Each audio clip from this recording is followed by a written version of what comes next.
Are you ready for Rambo?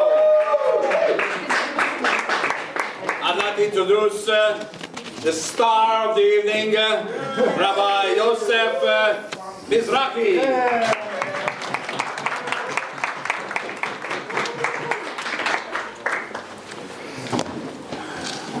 Thank you. Good afternoon.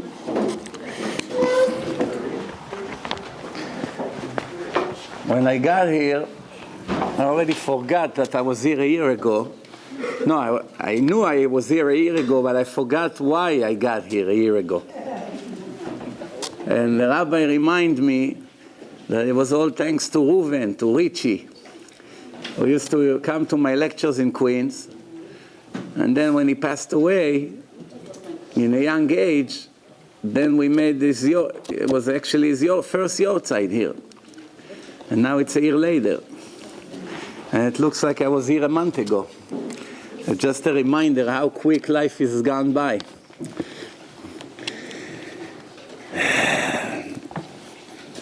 We saw in this last parasha yesterday, Parashat Shmot, we started Sefer Shmot, we saw one of the most important foundations in the ideology of Judaism is described between the dialogue of Moshe Rabbeinu and HaKadosh Baruch Hu. Many people read parts in the Torah, even with commentaries, but they don't really see the depth of this conversation and how they are applied to our days today. When Hashem comes to Moshe Rabbeinu and he says to him, the time is arrived. The people who are searching for you, your enemies died. Your enemies died. Time to go back to Egypt to save my nation. Which enemies was he referring to? Mainly to Dathan and Aviram, two wicked people. They made a lot of problems. Then later they will make more problems. It's two legendary wicked people. They're already famous in their evil way. But they were still alive. Why Hashem told him they died? Because they went bankrupt. They lost all their money. One of the things the Torah teaches us, believe it or not, that the person that lost all his money, it's considered death. Why? Because he was supposed to die. And instead of killing him, God just took away his money, and it's considered that he got a death penalty and he was executed. So now you tell me, if a person has $100,000 saving and some crook stole it from him and he walks depressed for 5 years, takes Prozac, doesn't want to do anything, I used to have money. If you come to him and say, come 1 second, let me play a video for you. And he plays a video from the court of heaven, and he see a death sentence on Rosh Hashanah on him in a horrible way, and Hashem say, no, but I have mercy on him. Let me just take the $100,000 that he have by Citibank and give him another 20 years of life, and he will re-establish himself and make tshuva, and everything will be fine, and then he goes to heaven. What would happen to this Jew? He dumped the Prozac right away to the garbage and begin to dance on the street and would sing, Ashreinu ma tov chelkenu. How lucky I am. It's all in the head. So Dathan and Aviram, Hashem said, I took away their money. They have a chance now to make repentance. They went and became more wicked. They didn't choose the right way, but Hashem gave them an opportunity. They lost their power. So we learn that few people are considered dead. One is a blind person. Very difficult for him. He cannot keep mitzvot, very hard, cannot learn Torah, cannot read, cannot communicate, cannot enjoy colors. We say in Birkat HaMazon, Azan et ha'olam kulo bechen, bechesed uberachamim. We thank Hashem that He feeds the entire world. Chen means beauty, chesed means kindness, rachamim means mercy. Mercy we understand. Some people don't deserve to eat. Hitler, Rimach Shimo, deserve to eat. Eichmann deserve to eat. Arafat deserve to eat. Bin Laden deserve to eat. No, not only they had billions of dollars. So we see that Hashem has mercy until a certain point. He doesn't judge a person immediately when he makes sins. He has patience. That's called kindness and mercy. But why beauty?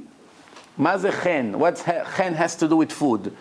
Why? What do you mean, Hashem, thank you for feeding the world in a beautiful way? What does it mean? It means that the food have unbelievable colors. And when a person see it, he enjoy 10 times more when he see the colors of the food. It sends message to the brain, and it's affecting the taste. Why? Speak to a blind person, ask him if he enjoy food. He can enjoy food. Try to eat in the dark when there's a power outage. Completely dark. Have the most delicious food. Eat it without seeing it. See how you're not enjoying the food. And if you block your nose, and you don't see the food, you don't taste anything at all. You don't see, you don't smell, you cannot feel taste. It's amazing. So what do we see? HaKadosh Baruch Hu could make the whole world that the food is all brown. All food brown. All food gray. One color. Very boring. Wouldn't enjoy it. Now it's beautiful. You see it, decoration, this, party. They put a beautiful bar. People see it, they enjoy it. Hashem did not owe us this privilege, but He did it for us to enjoy while we're here being tested. He made the place of a test a pleasant place to be in. For that, we're thanking Him. So 4 people are considered dead. 1, a person that is blind. 2nd, a person that doesn't have any money. 3rd, a person that has no children. He tried, left the world without children. And 4th one, Metzorah. Someone is isolated in some hospital. Today there's no really leprosy, but the idea is that he's isolated and is unable to communicate with people. Either they lock him in a mental institution, or in a hospital, or in jail, or in an island, or in a place that he has no communication with people. So the question that we have to ask, from those 4 people, which one of them is an exceptional? All 4 have something in mutual, that the Torah considers them dead. But one of them is different than the other. Who do you think is the worst out of all of them?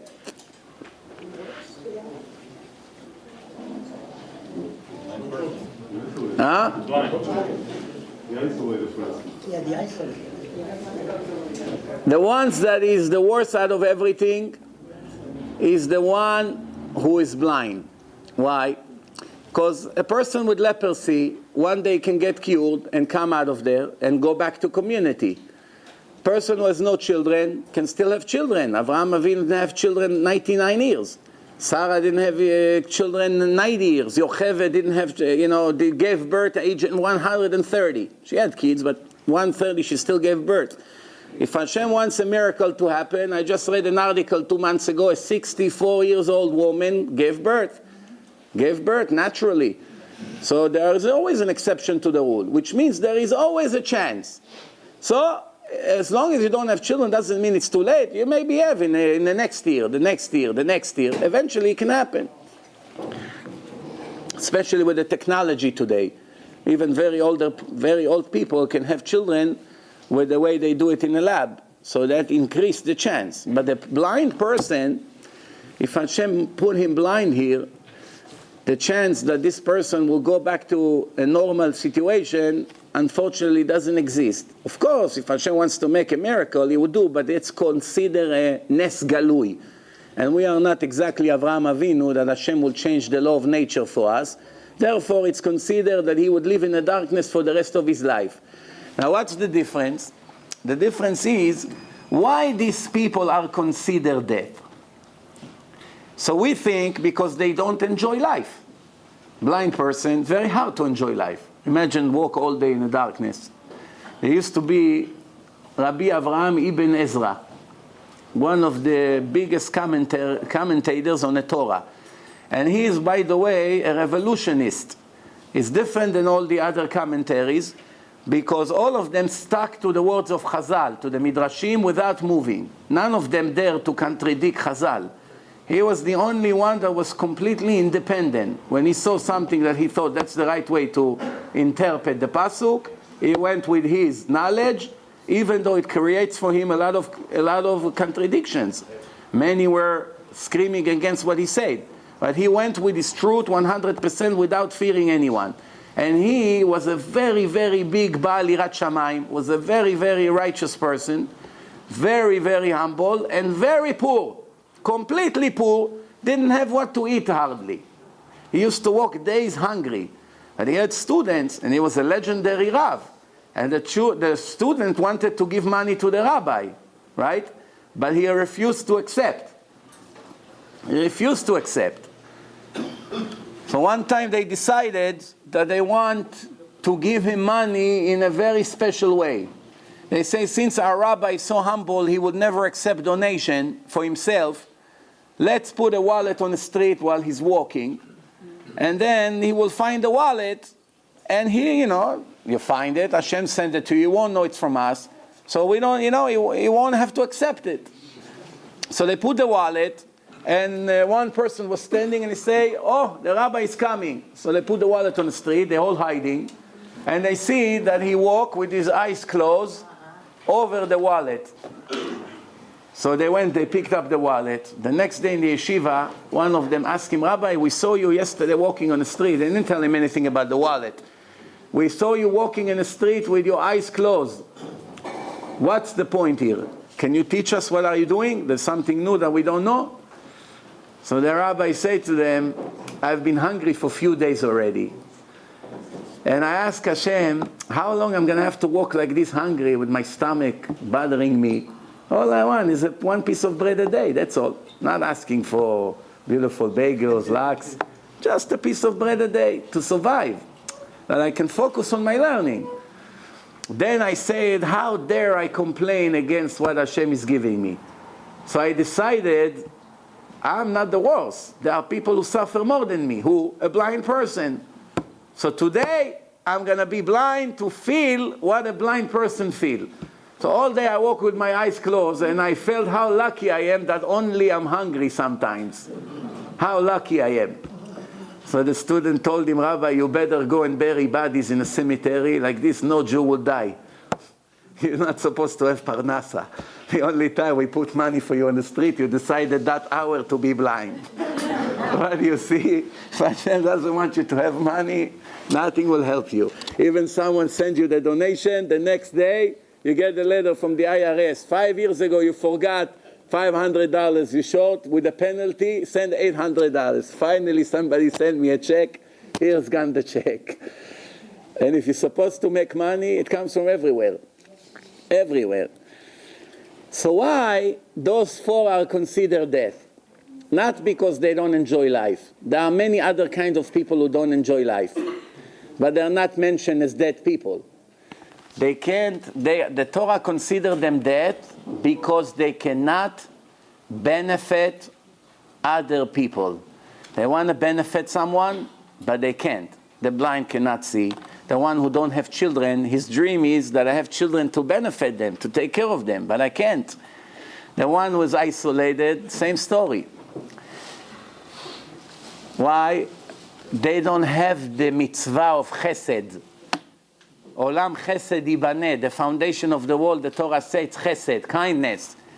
And if you don't have this ability, how exactly your life worth something? Not like today, most people want to be egoistic.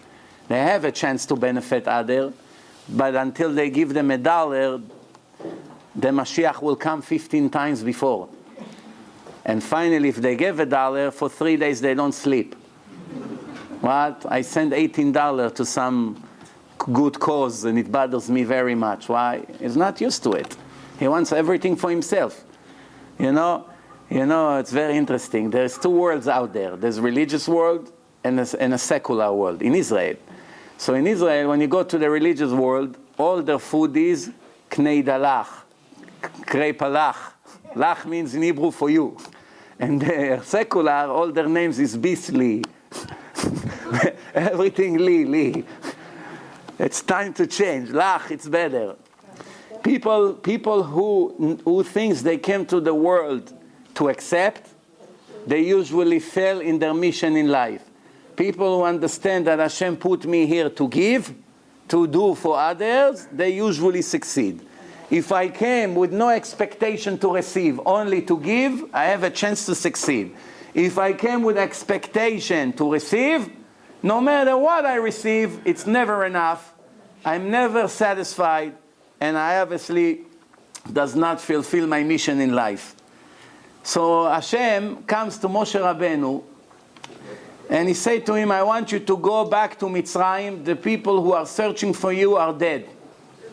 So what do we see from here? We learn few things. One, someone who lost his wealth, lost his power. Fine. Second, what's the problem for Hashem if Datan and Aviram has money and they can hurt Moshe, or if they don't have money and they can't? Who cares about them? If Hashem wants Moshe to succeed in his mission, he needs Datan and Aviram to go bankrupt to send Moshe to Mitzrayim all these years. So what do we see here? That Hashem does not interfere with nature so easily like we think. It's not hocus pocus all the time. Finally now it's the right time to go. So what do we learn from here? If a person wants to go to a place of danger, even if Hashem is with him, even if he's a prophet, even if Hashem loves him, even if Hashem speaks to him, it doesn't happen to us, we are not Moshe Rabbeinu, he still has to be worried that that's a place of danger and I'm not allowed to go there. Even if Hashem is with me, even if I see dreams. Yaakov Avinu, Hashem came to him in a dream and told him, I will protect you, I will give you, I will feed you, I'll give you everything you need, I will be with you in everywhere you go. Next thing, he makes a vow. Hashem, if you help me, if you give me everything you give me, I'll give you 10% donation. Maaser. What do you mean? I already told you I'm going to give you everything. You already have a personal guarantee. You have an insurance policy from Hashem, not from Allstate, whatever. From Hashem.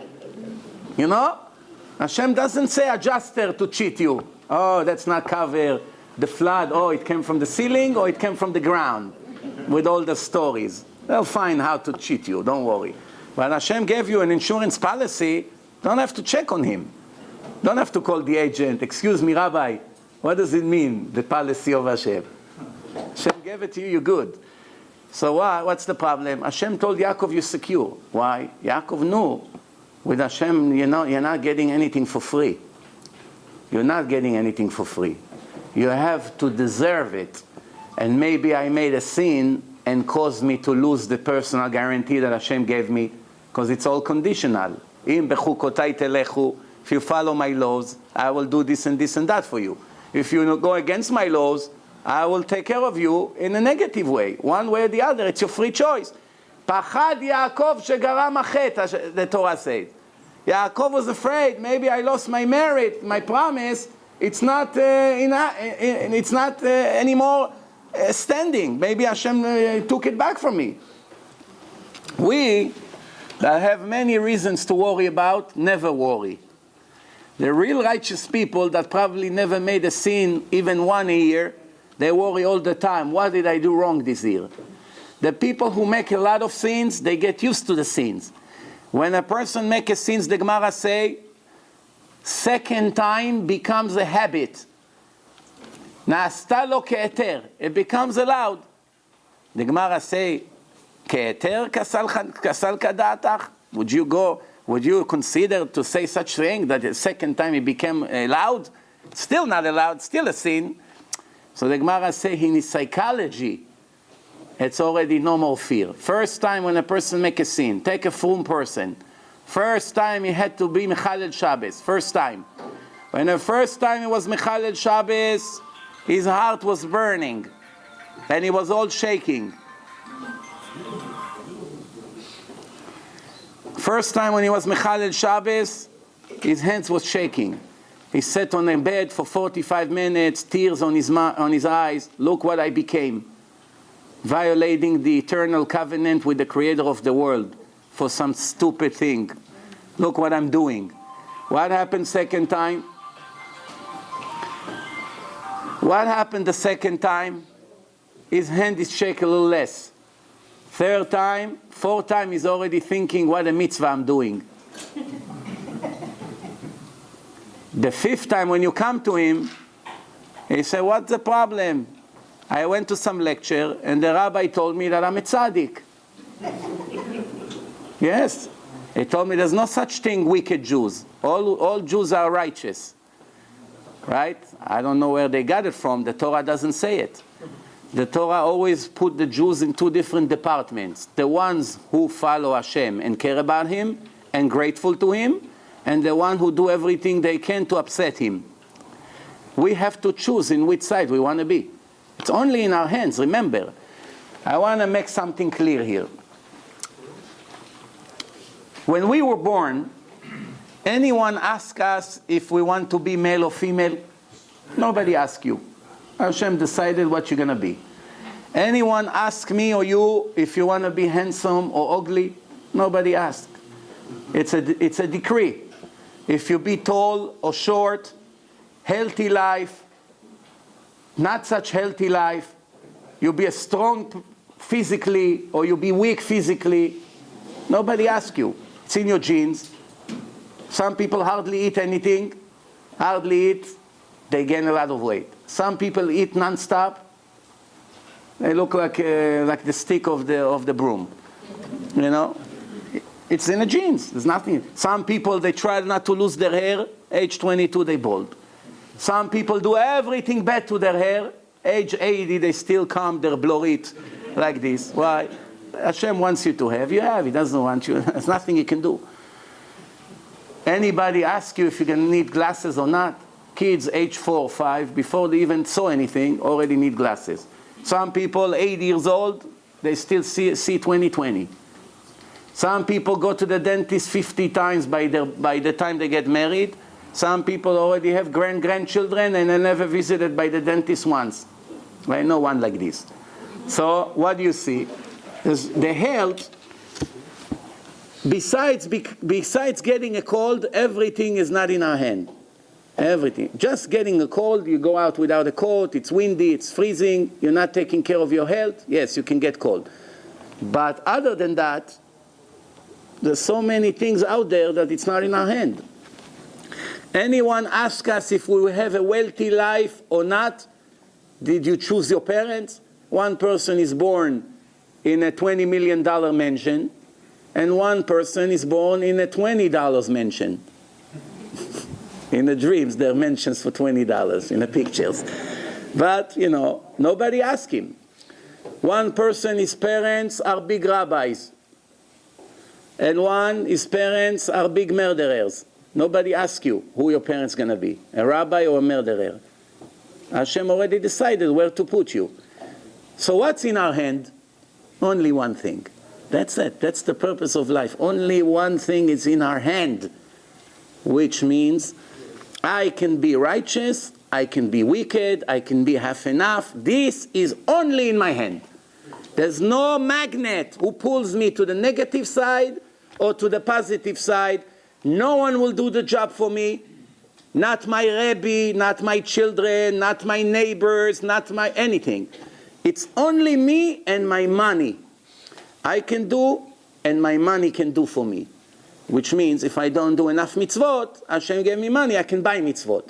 I can sponsor, I can give CDs for people to make them frum, I can sponsor a yeshiva, they learn Torah, so it counts like I learn.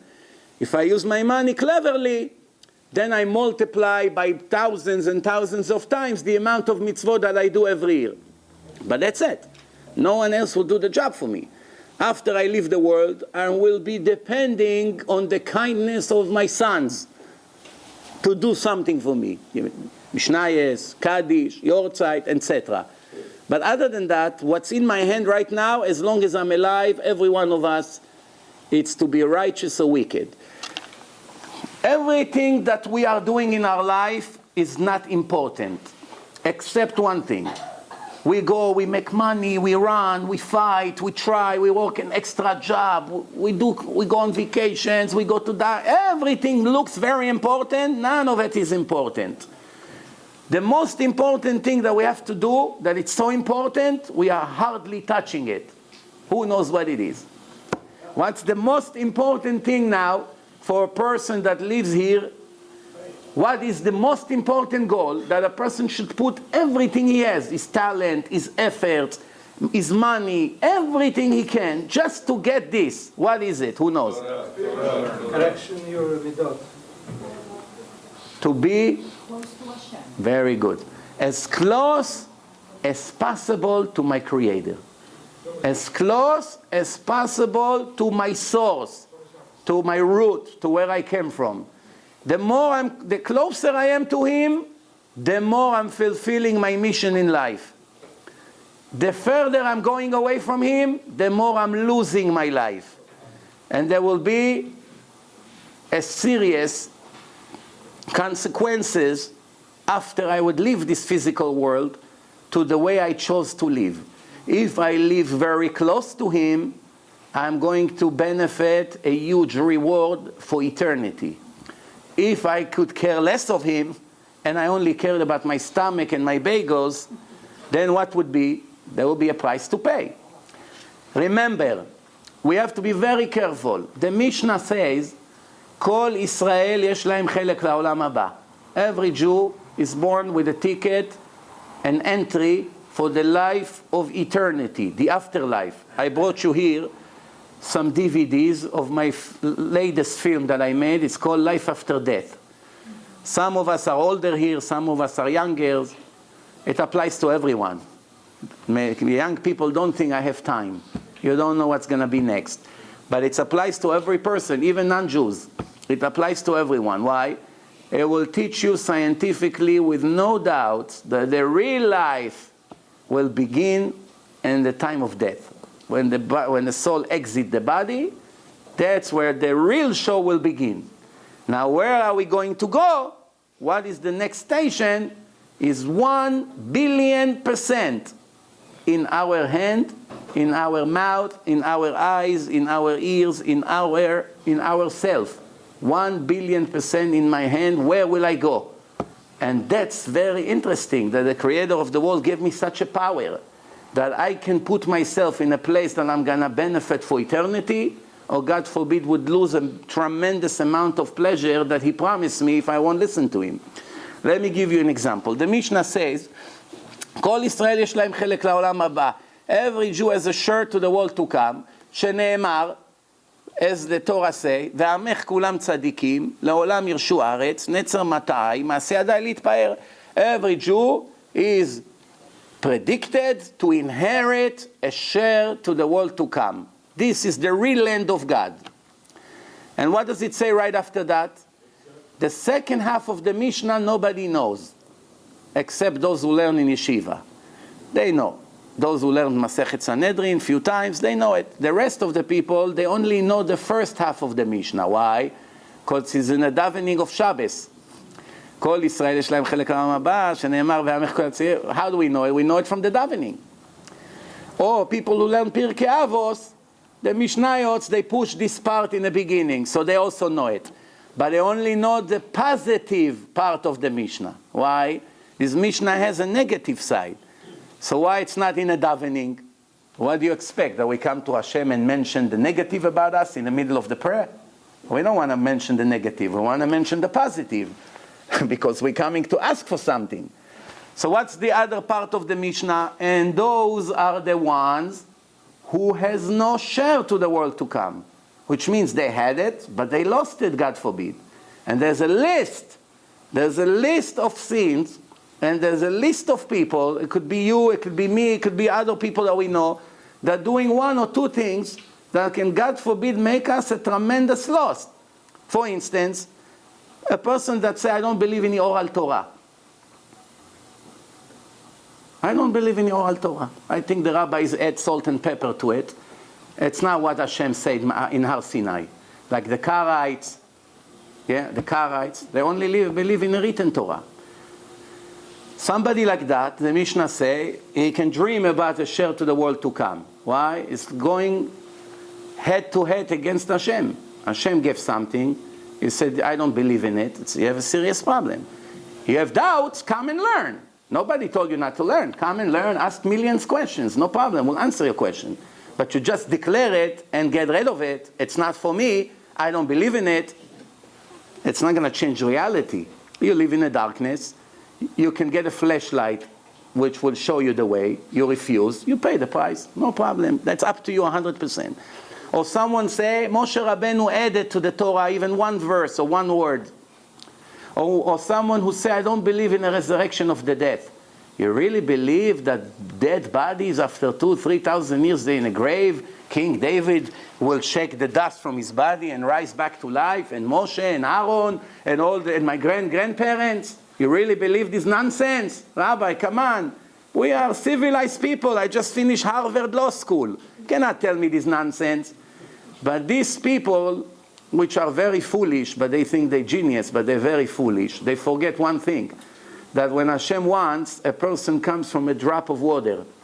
Take a drop of liquid, throw it on the table, and say to your little kid, you know, do you believe that somebody now, you see this kid? We're going to go like this, and soon this drop will become this kid. What is he going to say? How can it be? It happens all the time. Why we're not impressed?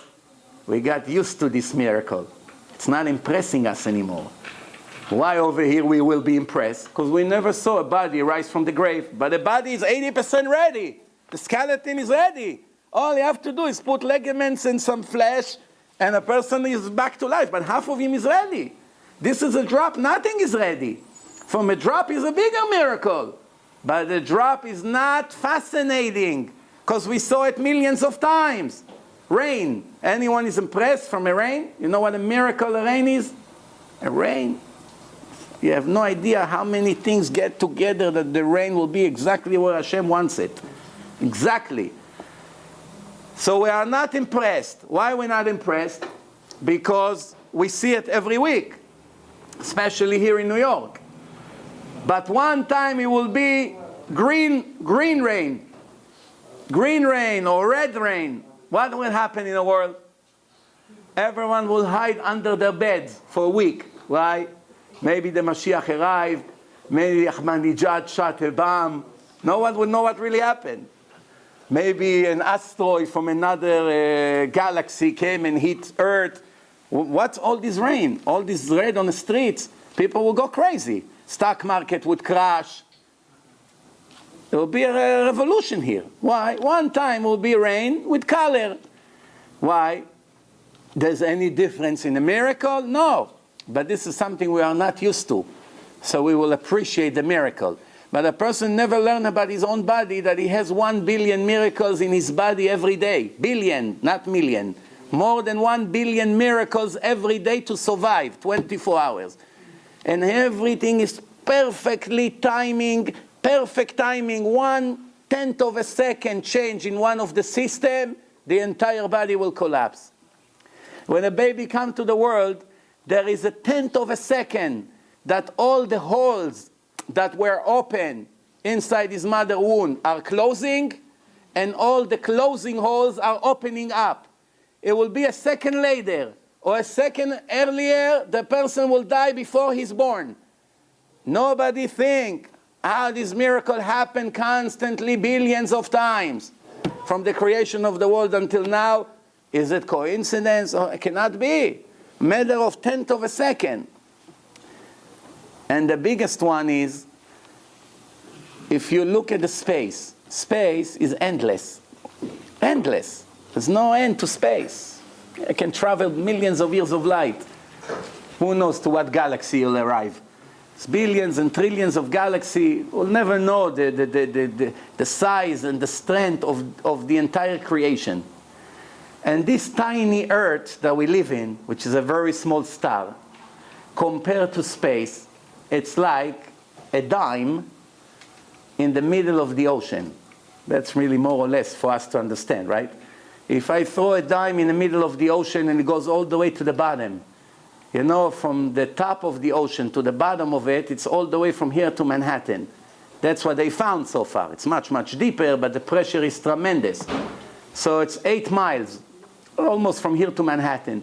So it's very deep. If the dime would fall to the bottom of the ocean, What's the chance that we will ever be able to find that dime? How many millions of years we need, all the people in the world, to search for this dime? Huh? We need millions of years. Maybe one of us will find this dime in the bottom of the ocean. Imagine now I say to you, I want all of you to gamble all the money that you saved in your life on one chance that I'm going to throw another dime somewhere in the ocean, and my dime will fall exactly on the other dime that is somewhere in the bottom of the ocean. Exactly, will fall and land on it. If it would happen, all of you would make your money 1,000 times higher. And if not, you lost all your bets. Anybody would bet a penny on such a bet? You would bet? Baruch Hashem, it's still normal. It's still normal. But this is exactly what's happening to Earth in space.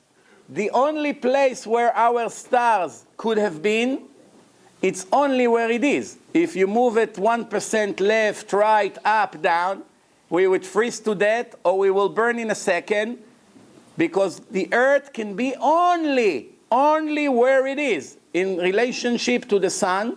It has to be exactly where we are. Now, if you look at the Milky Way, there's 9 stars. Look at the shape of a banana, like an arch. And the star that we live in was pushed to the right side and was put in the middle of nowhere. All the other stars are in a beautiful pattern. Just our stars, if it would be where it was supposed to be, we will burn in a second. We'll be too close to the sun. The hand of the Creator picked him from where he was supposed to be and put him only, remember, in this big ocean, in the only place he could have been. And there are people who say there is no supervisor to the world. So I want to remind all of us, that supervisor who made sure that this Earth will be only where it could be, and it turns in 1,700 kilometers an hour from the time he created it until now. That creates a day and night, 24 hours on a second. And imagine one time the battery of Hashem would run slow. What would happen to all your 50,000 Rolex? All go to the garbage. Because you look at the time and say, what is this? It's still sunny, and it's still show 5 in the morning. The sun rised already. Yesterday, sun rise at 6. Now it's 5, and it's light. Something happened to my watch. Why? Nothing happened to your watch. Your watch is perfect. Hashem decided not to recharge his battery for one day. All Judaism would collapse. Why? Because we depend on Sof Zman Kriyat Shema, the end of the time where we can say Shema. It's a matter of minutes. 1 minute earlier, it's a mitzvah. 1 minute later, you lost the mitzvah and you can never get it back. And this mitzvah is more than 7 years of pleasure. Just the reward for this mitzvah of saying Shema every morning. People forget. They get up in the morning, make netilah. By the time they get to shul, Kriyat Shema is finished. Already like a robot. They forget that the 1 hour they're going to be in a shul, actually the 1 minute Kriyat Shema that they'll do in their home before they leave, it's actually a bigger reward than the entire prayer. Why? It's mitzvah from the Torah. 100% deoraita. And also it's a mitzvah that there's no payments. You cannot restore it. Once you lost it, you lost it. Moshe Rabbeinu comes to Hashem. Hashem say to him, I want you to go take my nation out of Egypt. What does Moshe answer? I can't. Now there is a beginning of 1 week argument. 1 week argument between an individual to the creator of the world. Did you ever hear such a thing? The creator of the world come to me, he tells me something, I think I'm going to get a heart attack right away before, regardless what he say. Whether he say good thing or bad thing to me, as soon as I hear he's talking to me, for sure a heart attack. Moshe Rabbeinu is cool. He's calm. He said to Hashem, no, I can't. Why? I'm stuttering. I'm not speaking clear. I'm not exactly a great speaker. I don't have the talent of a speech. I'm not a worthy person to be sent to the king of the world. Paro is the king of the biggest empire. It will create embarrassment to you to use such a representative like me. So Hashem answered him, who gave the mouth to a person? I gave you the mouth that you have, and I will put the words in your mouth. What are you worried about? Next thing, Moshe has another excuse. What does he say? Anyway, the Jews would not listen to me. They won't believe me that you spoke to me. In other words, this is what he says. If I'll come to the Jews and say to them, God sent me to redeem you, what would happen? They will call Dr. Eisenberg. Dr. Eisenberg, are you a psychiatrist? Yes, there's somebody here. Please come take him. He's making too much problems here. He has an hallucination that God spoke to him and sent him to be the Mashiach. Please come take him right away. That's what Moshe said to Hashem. In a nice language. They're going to take me serious. Then, soon I'm going to talk about the answer that God gave him, soon. Then Moshe makes another excuse. I have an older brother. He's 83. I'm 80. He should go first. He's also a righteous person. So Hashem said, don't worry. I know your brother. I know his heart is clean. He's not having ego, pride, anger, jealousy. This person, Aaron, has none of these negative things like some of the people we know today. Don't worry. Not only he won't be jealous, he will be very happy in his heart when he sees that I sent you. Convincing, no? Hashem knows Aaron. He knows his personality. So he said to him, Aaron is a real tzaddik. He has good midot. Don't worry. Which means that if Aaron was jealous, Moshe had a point. Because Hashem should have answered him, who cares what he thinks? He's going to run my world? Because he has bad personality, I'm going to change my plan? But a Jew will get offended. Why should we do it? I'm telling you, he won't get offended. Which means if he was, then I had to really send him, not you. And now comes the answer of Hashem to Moshe Rabbeinu. Technically, Hashem should have been very angry at Moshe when he made that claim. He only got upset at Moshe by the end of the week, not in the beginning. When Moshe said they won't believe me, it was a problem. But Hashem didn't get upset at him. How? Because Hashem is answering the question. What does he say? He said, don't worry. I will take you and you will gather them around the mountain and I will speak to you and they all going to hear me speaking to you. And after that, they believe in you for eternity. Why do you think Hashem put this part in the Torah? Remember, there's not one word in the Torah that doesn't have a very deep meaning. And He is coming to teach us about the future until the end of time. There's no parts in the Torah that you can only learn for that day. And later they are not relevant. There's not such thing. Everything in the Torah applies today just as much as it applied in the time that Hashem gave it to Moshe. So now the question is, why this part is in the Torah? Who can tell me what we're learning from this part? Hashem comes to Moshe. Moshe said, they won't believe me. So Hashem said to him, don't worry, we're going to make a show. We're going to make a show. I'll take you to Broadway. I'll put you on a stage. You sing, and I will answer. Together we'll make a choir. And everyone will be there clapping. And everyone will know that you and I are buddies with him. No? That's what it sounds like. Why Hashem had to put these parts in the Torah? What's behind these words? No, let's see who's clever here. What's going on here? What is this, a Hollywood movie? Every word, there's a lot of nonsense in the movies. The movie has one message. But around the message, they put an extra, not relevant hour. They go here, they go there, they make coffee. What does it have to do with the film? They just want to make the film an hour and a half. There's nothing to put, so they make nonsense. They push in to keep it an hour and a half. But the Torah is not like that. The Torah, Hashem wanted it to make as short as possible. There's no extra word in the Torah, no extra letter. Every letter that looks extra, that doesn't have a meaning, right the way you go to the Gemara, and the Gemara learns a lot from this letter. Extra word, why this word is in the Torah? To teach you ABC. Why this letter is here? It should have been that way. Oh, from here we learn this and this and that. There's not one extra letter that was not addressed in the Talmud. So what's going on here? This was an answer to age